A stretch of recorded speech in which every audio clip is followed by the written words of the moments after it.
Allez, bienvenue, le terminal Linux. Ouais, ça peut faire un peu peur au début, cette fenêtre noire, on est d'accord. Mais en fait, c'est l'outil le plus direct, le plus puissant qu'on puisse trouver. L'idée ici, c'est que dans les prochaines minutes, on va complètement démystifier ça.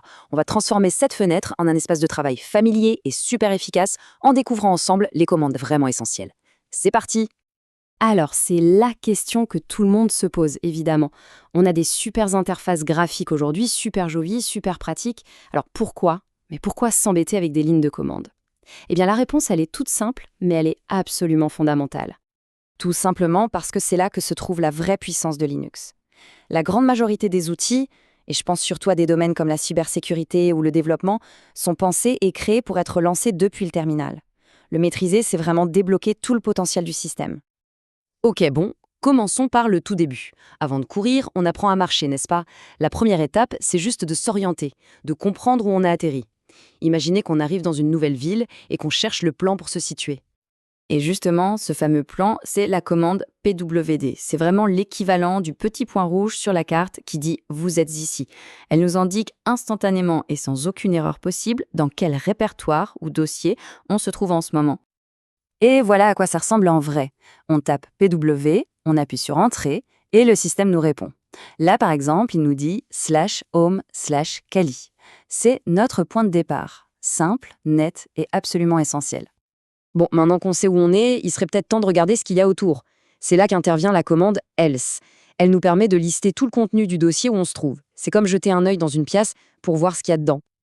Et voilà. On tape ls et hop, le résultat s'affiche. On voit ici les différents sous-dossiers, desktop, donc le bureau, documents, downloads pour les téléchargements. Ça y est, on a une vision claire de notre environnement. Savoir où l'on est, c'est bien. Pouvoir bouger, c'est encore mieux. Alors passons de la simple observation à l'action. On va maintenant apprendre à se déplacer entre tous ces dossiers. Pour se déplacer, la commande clé, c'est cd pour Change Directory. C'est un peu notre passe-partout, notre véhicule pour voyager dans tout le système de fichiers. On lui dit où on veut aller et elle nous y emmène, tout simplement. Par exemple, si on veut aller sur le bureau qu'on a vu juste avant, on tape CD Desktop, on appuie sur Entrée et nous y voilà. On est maintenant à l'intérieur du dossier desktop et on est prêt à interagir avec ce qu'il contient. Parfait, on sait se repérer, on sait se déplacer. Maintenant, on va suivre le cycle de vie complet d'un fichier. C'est vraiment un processus de base. On va le créer, le modifier, le consulter et enfin le supprimer. Alors, première étape, la création. Avec la commande touch suivie d'un nom, on peut créer un fichier vide en une fraction de seconde. C'est instantané. Allez, créons un fichier qu'on va appeler note.txt. Et ce qui est super avec le terminal, c'est qu'on peut tout vérifier immédiatement. On fait un ls une première fois, rien, on tape notre commande touch note.txt, on refait un ls et là, comme par magie, notre fichier note.txt est bien là, la preuve est sous nos yeux. On continue notre cycle. Un fichier vide, c'est un bon début, mais un fichier avec du contenu, c'est quand même mieux. Pour l'éditer, on va utiliser un éditeur de texte très simple qui est intégré au terminal, Nano. Il suffit d'entrer Nano suivi du nom du fichier pour l'ouvrir. Ah, et là, attention, petite astuce qui va littéralement changer la vie. Vraiment. Au lieu de taper le nom entier d'un fichier, on commence juste à écrire les premières lettres, disons Nanono, et là, hop, on appuie sur la touche Tab.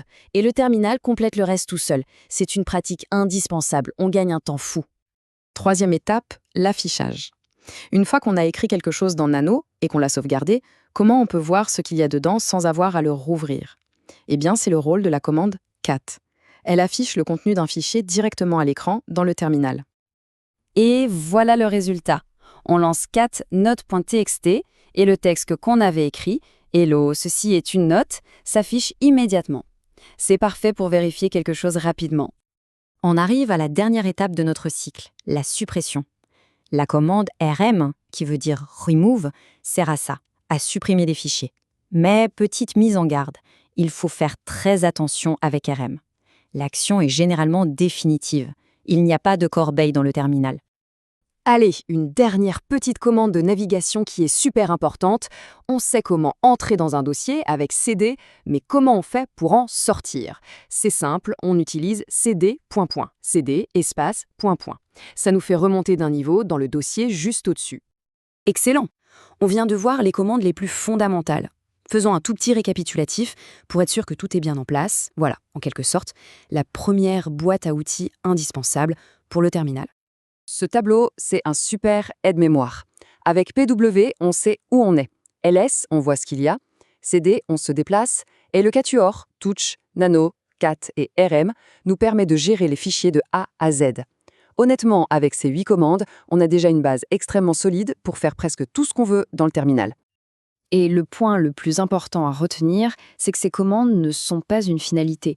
Ce sont les briques de base, les Lego qui vont nous permettre ensuite de construire des choses bien plus complexes.